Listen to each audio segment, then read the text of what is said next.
बिस्मिल्लाहिर्रहमानिर्रहीम। अलजबरा 2 में जो आज का टॉपिक है वो वेक्टर स्पेस है।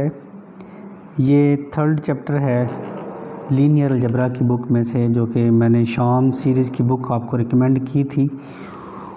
उसका आई थिंक ये थर्ड चैप्टर है, ये फोर्थ चैप्टर है, चैप्टर नंबर 4 है जो हम स्टार्ट कर रहे हैं। वेक्टर स्पेस पढ़ने से पहले, चूँकि इसकी डेफिनेशन में रिंग फील्ड का ज़िक्र आता है, क्योंकि जैसे इसकी डेफिनेशन आप देखें कि वेक्टर स्पेस की डेफिनेशन है, let F be a field and V be a non empty set with 2 binary operations, vector additions and scalar multiplication. तो इसकी डेफिनेशन को थोड़ा सा पेंडिंग करते हुए पहले मैं आपको फ़ील्ड की डेफिनेशन समझाता हूँ कि फ़ील्ड क्या है, ताकि आपको जब ये क्लियर हो तो फिर आप वेक्टर स्पेस की डेफिनेशन को बड़ा इजीली समझ सकेंगे। अब इसमें हम फ़ील्ड पढ़ने के लिए हमें रिंग पढ़ना पड़ेगा। रिंग क्या है? आपने ग्रुप पढ़ा हुआ है, लास्ट जो आपने कोर्स पढ़ा ग्रुप थ्योरी का, उसमें आपने ग्रुप पढ़ा कि ग्रुप क्या है। ग्रुप एक नॉन एम्प्टी सेट है अंडर द बाइनरी ऑपरेशन, अगर वो क्लोज्ड हो, एसोसिएटिव हो, उसमें आइडेंटिटी हो, उसमें हर एलिमेंट का इन्वर्स हो, तो हम कहते हैं कि वो जो नॉन एम्प्टी सेट जी है वो ग्रुप बन गया। इन चारों कंडीशंस को सेटिस्फाई करे तो वो ग्रुप बन जाता है।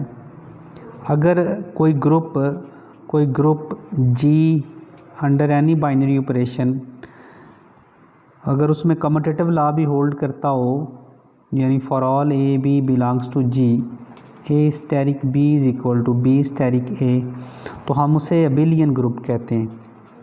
ये सारी चीज़ों से आप वाकिफ़ हैं, आपने पिछले सेमेस्टर में ये पढ़ा हुआ है कि अबिलियन ग्रुप क्या है। अब हम जो नॉन एम्प्टी सेट लेते हैं इस पर गौर कीजिएगा। नॉन एम्प्टी सेट हम और लेते हैं, हमने और एक नॉन एम्प्टी सेट लिया और इस नॉन एम्प्टी सेट पे मैंने 2 बाइनरी ऑपरेशन लगाए, एक एडिशन का और दूसरा जो बाइनरी ऑपरेशन है वो मल्टीप्लिकेशन का लगाया। अब अंडर दीज 2 बाइनरी ऑपरेशन ये जो नॉन एम्प्टी सेट आर है ये रिंग बनेगा। कब रिंग बनेगा? पहली कंडीशन इसकी ये है कि अंडर एडिशन ये अबिलियन ग्रुप होना चाहिए। अंडर एडिशन ये अबिलियन ग्रुप होना चाहिए। और दूसरी इसकी ये कंडीशन है कि अंडर मल्टीप्लिकेशन ये सेमी ग्रुप होना चाहिए। अब सेमी ग्रुप का आपको पता है कि अगर कोई non empty set closed under the binary operation हो तो वो ग्रुप पाइड बन जाता है, और अगर कोई non empty set closed under binary operation हो और वो बाइनरी ऑपरेशन एसोसिएटिव भी हो जाए तो वो जो नॉन एम्प्टी सेट है वो सेमी ग्रुप बन जाता है। अच्छा, अगर अंडर एडिशन वो अबिलियन ग्रुप हो और अंडर मल्टीप्लिकेशन वो सेमी ग्रुप हो। और थर्ड वन ये है कि left and right distributive laws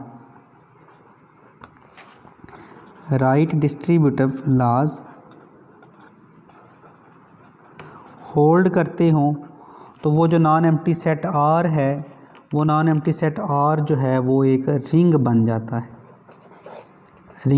है। अब रिंग बनने के लिए सिर्फ इतना है कि द ऑर्डर ट्रिपल, और जबकि ये एडिशन और मल्टीप्लिकेशन के दोनों बाइनरी ऑपरेशन हैं और आर कोई आपके पास नॉन एम्प्टी सेट है। अगर ये non empty set under addition abelian group हो, अंडर मल्टीप्लिकेशन सेमी ग्रुप हो और लेफ़्ट और राइट डिस्ट्रीब्यूटिव लॉज उसमें होल्ड करते हों तो वो जो नॉन एम्प्टी सेट है वो आपके पास रिंग बन जाता है। अब गौर करें इस चीज़ को ज़्यादा मज़ीद समझने के लिए। आप देखें कि ये डेफिनेशन मैंने लिखी, अंडर एडिशन वो अबिलियन ग्रुप होना चाहिए और अंडर मल्टीप्लिकेशन वो सेमी ग्रुप होना चाहिए, लेफ़्ट और राइट डिस्ट्रीब्यूटिव लॉज भी होल्ड करने चाहिए, तो वो रिंग बनता है। अंडर मल्टीप्लिकेशन अभी सिर्फ हमने उसके क्लोज होने की बात की है और उसके एसोसिएटिव होने की बात की है। अगर अंडर मल्टीप्लिकेशन भी इसमें आइडेंटिटी आ जाए, इस वो नॉन एम्प्टी सेट में अंडर मल्टीप्लिकेशन भी आइडेंटिटी आ जाए तो हम उसको ring with unity ring with unity कहते हैं या रिंग विद आइडेंटिटी भी कहते हैं। अब वो रिंग विद यूनिटी है या रिंग विद आइडेंटिटी है, जैसे फॉर एग्जांपल हम सेट ऑफ इंटीजर्स ले लेते हैं। सेट ऑफ इंटीजर आपको पता है अंडर एडिशन अबेलियन ग्रुप है,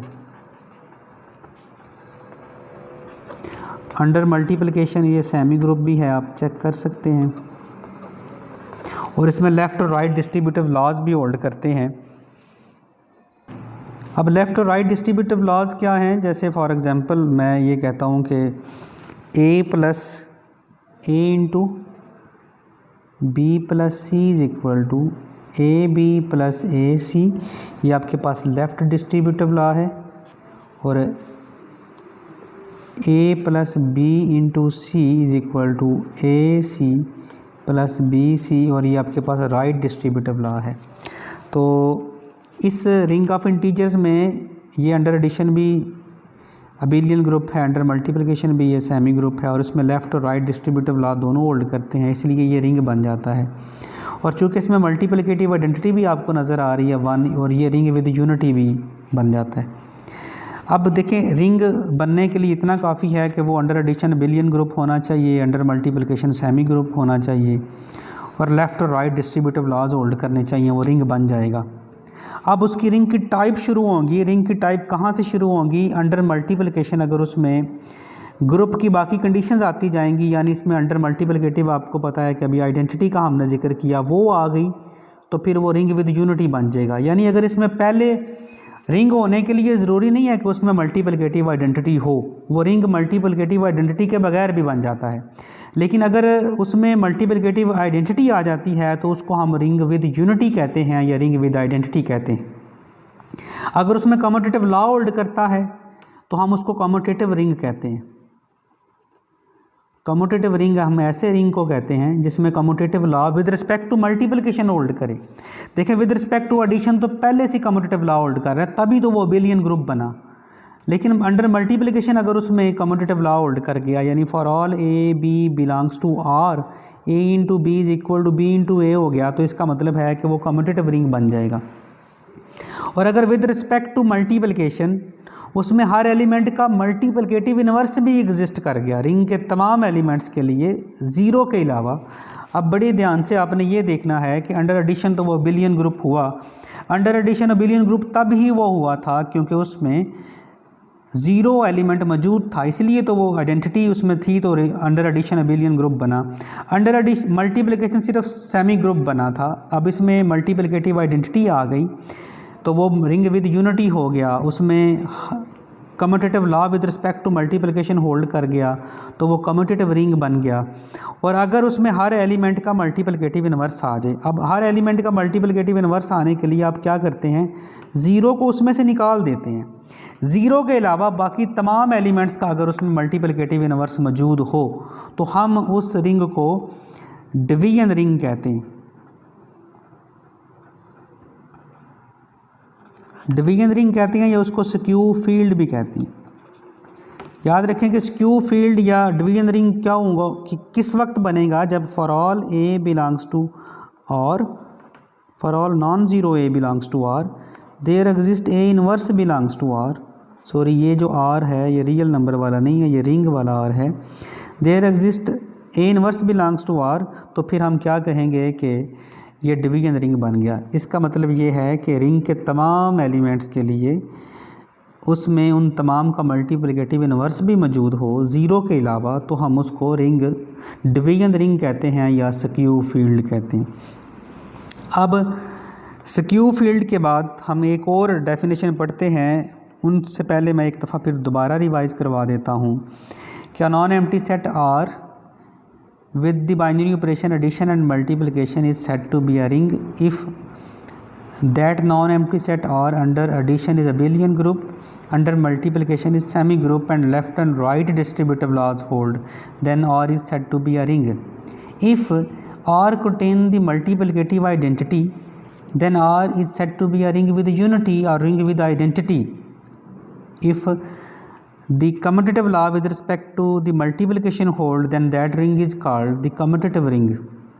And if every non-zero element of R has the multiplicative inverse, then that ring is called the division ring or skew field.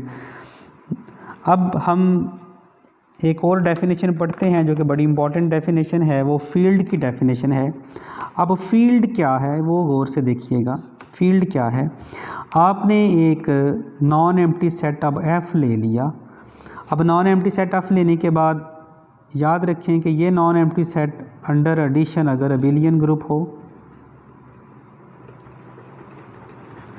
और दूसरी बात ये है कि अंडर एडिशन अगर अंडर मल्टीप्लिकेशन भी ये अबेलियन ग्रुप हो, F-0 अगर मैं यहाँ पे लिखूँ तो ज़्यादा बेहतर रहेगा, ये भी अबेलियन ग्रुप हो। यानी रिंग सिर्फ बनने के लिए अंडर एडिशन अबेलियन ग्रुप था और under multiplication just semi group था, लेकिन फील्ड बनने के लिए वो अंडर एडिशन भी अबेलियन ग्रुप होना चाहिए और अंडर मल्टीप्लिकेशन भी अबेलियन ग्रुप होना चाहिए। बस उसमें से आपने 0 को माइनस कर देना है। लेफ़्ट और राइट डिस्ट्रीब्यूटिव लॉज भी होल्ड करने चाहिए। लेफ़्ट डिस्ट्रीब्यूटिव लॉज और राइट डिस्ट्रीब्यूटिव लॉ ये होल्ड करने चाहिए। तो इस केस में वो जो नॉन एम्प्टी सेट F है वो फील्ड बन जाएगा। जैसे कि हम सेट ऑफ रियल नंबर ले लेते हैं। सेट ऑफ रियल नंबर लेते हैं। सेट ऑफ रियल नंबर में आपको पता है कि ये अंडर एडिशन अबेलियन ग्रुप है। सेट ऑफ रियल नंबर को अंडर मल्टीप्लिकेशन भी आप अबेलियन ग्रुप बनाते थे, लेकिन उसमें से आप 0 को माइनस कर लेते थे। ये अबेलियन ग्रुप है। इसमें लेफ़्ट और राइट डिस्ट्रीब्यूटिव लॉज भी होल्ड करते हैं। अब ये रिंग बनने के लिए ये फील्ड बन गया, इसने तमाम कंडीशन को सेटिस्फाई कर दिए, ये फील्ड बन गया। इसमें left and right distributive laws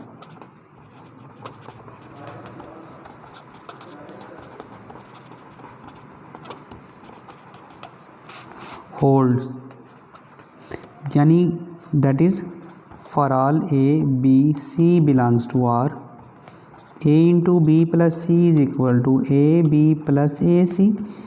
ये लेफ़्ट डिस्ट्रीब्यूटिव लॉ है। And A plus B into C is equal to AC plus BC, ये राइट डिस्ट्रीब्यूटिव लॉ ये होल्ड करते हैं। तो ये जो रिंग है, ये जो R है सेट ऑफ रियल नंबर, ये फील्ड बन जाता है। अब field set of complex number भी फील्ड बन जाता है, सेट ऑफ रैशनल नंबर भी फील्ड बन जाता है। अब ये फील्ड के जो एलिमेंट्स हैं, जो रिंग के ये जो R के एलिमेंट है, set of real number actually field है, तो इसके तमाम एलिमेंट्स को मैं स्केलर कहूँगा। अब जब वेक्टर स्पेस पढ़ने जा रहे हैं तो फील्ड के एलिमेंट्स को आप स्केलर्स भी कहते हैं। जब भी आपने फील्ड के एलिमेंट लेने हैं तो इसका मतलब है कि आप स्केलर्स की बात कर रहे हैं, इसके एलिमेंट्स। अब हम वेक्टर स्पेस पढ़ते हैं कि वेक्टर स्पेस क्या है।